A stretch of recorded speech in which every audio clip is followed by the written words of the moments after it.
The word for grandmother in Italian is nonna, whereas the plural is nonne,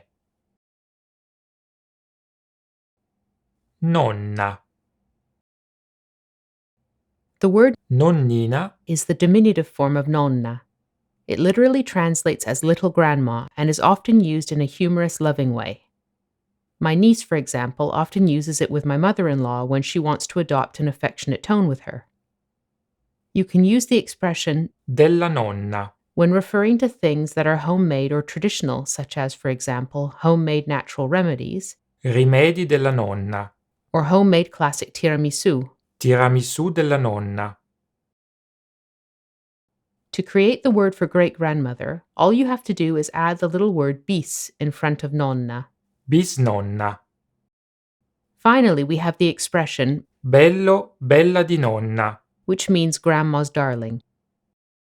Grandmothers often address their grandchildren using this phrase as a way of showing love and affection.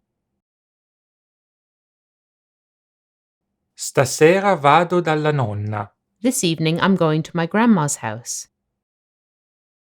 La nonna ha riempito il suo nipote di attenzioni. The grandma made a fuss over her grandson. Io faccio la nonna a tempo pieno. I'm a full-time grandmother. Grazie per averci seguito. Thank you for watching, and don't forget to subscribe to our YouTube channel.